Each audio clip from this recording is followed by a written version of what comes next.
کیا صرف فرض ادا کرنے سے نماز ہو جاتی ہے؟ وہ یقیناً نماز کا جو کم سے کم تقاضا ہے وہ یہی ہے کہ فرض ادا کیے جائے، کم سے کم. لیکن یہ کہ اس سے یہ نہ سمجھیے کہ جو اضافی ہیں، وہ جو سنتیں ہیں، نوافل ہیں، جو بھی حضور کی طرف سے ہمیں، باقی ویسے تو حقیقت کے اعتبار سے تو فرض کے بعد جو بھی ہے وہ نفل ہے، لیکن ایک نفل وہ ہے جس کا حضور نے زیادہ التزام کیا، ایک میں قدر کم کیا، ایک میں اور کم کیا. اس اعتبار سے فقہا نے پھر کیٹیگریز بنا دی ہیں کہ سنت مؤکدہ ہے، سنت غیر مؤکدہ ہے، اور پھر نوافل ہے. تو ان میں جتنا بھی ہمت کے مطابق، وقت کے مطابق جو ہے حصہ انسان لے سکے، لینا چاہیے.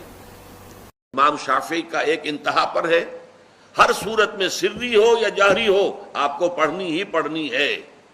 اور امام ابو حنیفہ دوسری انتہا پر ہے کہ چاہے سری ہو چاہے جہری ہو کسی شکل میں نہیں پڑھنا.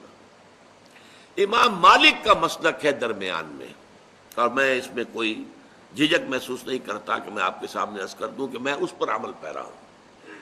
وہ کیا ہے؟ جہری نماز میں خاموش رہو اور سنو. اس آیت کا اطلاق ہو جائے گا جب بلند آواز سے پڑھ رہا ہے امام تو پوری توجہ، فاستمعوا لہ، اپنی پوری توجہ کو اس کے سننے کے اوپر مرکوز کر دو اور خود خاموش رہو. سری رکعت میں البتہ جبکہ وہ بھی خاموشی سے پڑھ رہا ہے، آپ بھی خاموشی سے پڑھ رہے ہیں. بہرحال ان چیزوں میں نے یہ سب کچھ بیان کیا ہے تو اس سے جو میرا مقصود ہے وہ یہ ہے کہ معلوم ہو جائے کہ اس میں کوئی بڑی بنیادی بات نہیں ہے. جان بوجھ کے رفع الیدین چھوڑتا ہے وہ رسول اللہ کا دشمن ہے.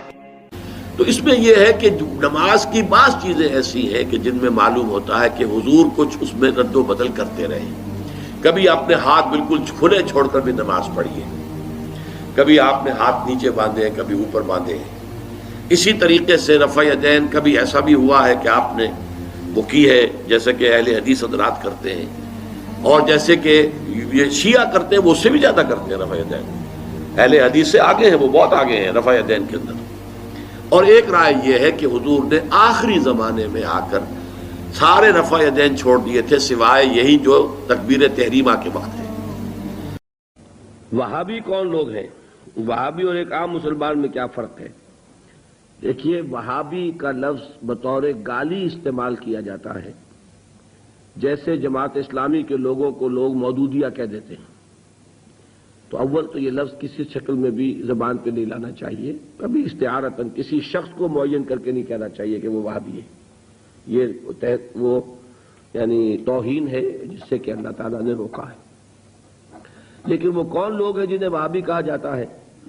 نجد میں آج سے تقریباً 250 سال پہلے ایک شخصیت پیدا ہوئی، محمد ابن عبد الوہاب. انہوں نے دین کی خدمت کی، دین کی اصلاح کا کام کیا. جو بھی مسلمانوں میں غلط چیزیں رائج تھیں، مشرکانہ اعتقادات، بدعات، ان کا قلع قمع کیا اور ایک تحریک شروع کی.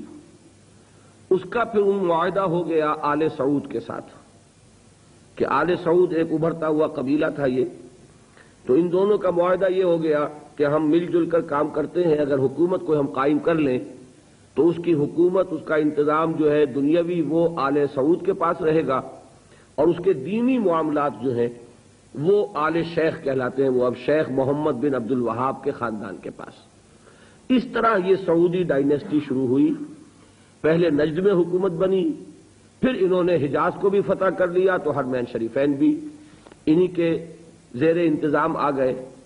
تو یہ جو ایک سلسلہ چلا ہے، تو اب ان میں محمد ابن عبد الوہاب رحمۃ اللہ علیہ نے جہاں بہت اچھے کام کیے، وہاں ایک پہلو ایسا بھی تھا جس پہ اختلاف پیدا ہوا. انہوں نے تصوف پر بڑی شدید تنقیدیں کی، اور اس میں کچھ میں سمجھتا ہوں کہ جیسا ہوتا ہے کوئی جب بھی ریفارمر کھڑا ہوتا ہے، کوئی مصلح، تو جذبات میں آ کر بعض اوقات سخت باتیں بھی کہہ دیتا ہے. تو اس طرح کی کچھ باتیں بھی انہوں نے فرمائی ہیں. اس کا رد عمل ہندوستان میں خاص طور پر ہوا، اور انگریز نے وہاں پر جو شہیدین کی تحریک تھی، شاہ اسماعیل شہید اور سید احمد بریلوی رحمۃ اللہ علیہ، ان کی جو تحریک تھی اس کو بدنام کرنے کے لیے یہ کہہ دیا کہ یہ انہی وہابیوں کے پیروکار ہیں. اور ہمارے ہاں بعض علماء نے پھر ان کی مخالفت اسی وجہ سے کی اور فتوے دیے ان کے خلاف. تو اب یہ لفظ جو ہمارے ہاں بریلوی مکتب فکر کہلاتا ہے، اس کی سب سے بڑے گالی ہے جو وہ دے دیتا ہے. وہ دیوبندیوں کو بھی وہابی کہہ دیں گے، وہ تو اب گالی دینے کی بات ہوئی نا، تو گالی دینی ہے تو دے دو جو چاہے۔ حالانکہ دیوبندی مکتب فکر کے علماء محمد ابن عبد الوہاب کی ہر بات کو نہیں مانتے، بلکہ وہ خود بھی تنقیدیں کرتے ہیں ان پر کہ ان معاملات میں انہوں نے حد اعتدال سے تجاوز کیا ہے۔ میں اس وقت فیصلہ نہیں کر رہا کون سی بات اور صحیح ہے یا نہیں ہے، میں صرف بات آپ کو بتا رہا ہوں کہ دیوبندی علماء کو بھی ان سے کچھ اختلافات ہیں۔ ہاں ہمارے ہاں جو اہل حدیث حضرات ہیں وہ ان کے خیال سے کلیتاً جو ہیں وہ متفق ہیں۔ اب ہمارے ہاں کیا ہوتا ہے کہ جس کو بھی بدنام کرنا ہو عوام کی نگاہوں میں اسے کہہ دو وہابی ہے، اس کا ایک لطیفہ بھی بیان ہوتا ہے، جبکہ ہندو بھی تھے۔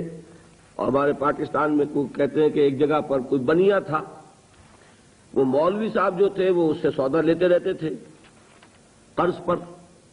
ایک موقع پہ آ کے بنیے نے کہہ دیا کہ مولوی صاحب اب آپ کو میں سودا مزید نہیں دوں گا، پہلا حساب چکا دیجیے۔ تو انہوں نے واز میں کہہ دیا کہ فلاں شخص سے شنکر لال سے اب سودا نہ لو مسلمانوں، وہ وہابی ہو گیا۔ لوگوں نے اس کا بائیکاٹ کر دیا تو اس نے ہاتھ جوڑ دیا آ کر۔ تو وہابی اس معنی میں اب گالی کے طور پر لفظ استعمال ہو رہا ہے۔ اللہ تعالیٰ مجھے اور آپ کو اس سے بچائے۔ محمد ابن عبد الوہاب رحمۃ اللہ علیہ نے بہت کام اچھے کیے۔ اس عرب میں بھی بہت شرک ہو رہا تھا، قبر پرستی ہو رہی تھی، یہاں تک کہ جو یمن سے حاجی آتے تھے طائف سے گزرتے ہوئے حضرت عبداللہ ابن عباس کی قبر چونکہ طائف میں ہے، پہلے اس کا طواف کرتے تھے پھر جاتے تھے خانہ کعبہ کے طواف کے لیے۔ تو انہوں نے ان تمام چیزوں کو ختم کیا ہے، اور ابھی تک تو انہی کے اثرات تھے اصل میں کہ جو سعودی عرب میں چل رہے ہیں۔ اب جو نئی نسل ابھر آئی ہے تو وہ آل شیخ کا عمل دخل جو ہے وہاں بہت کم ہو گیا ہے۔ آگے حالات کیا ہوتے ہیں تو اللہ کے علم میں، یہ ہے اصل شے۔ تو اس کو جو حقیقت ہے اسی تک رکھنا چاہیے۔ میں ان ائمہ میں دو بنیادی قسمیں ہیں، ایک محدثین اور ایک فقہاء۔ محدثین ان کا کام کیا تھا؟ قرآن تو اللہ نے خود جمع کر دیا تھا، میں پہلے دن بیان کر چکا ہوں حضور کے سیرہ مبارک میں۔ حضور نے صحابہ کو اسی ترتیب سے قرآن پڑھا دیا اور سینکڑوں صحابہ نے یاد کر لیا۔ پھر جو کمی اگر رہ گئی تھی کتابی شکل میں حضرت ابو بکر لے آئے۔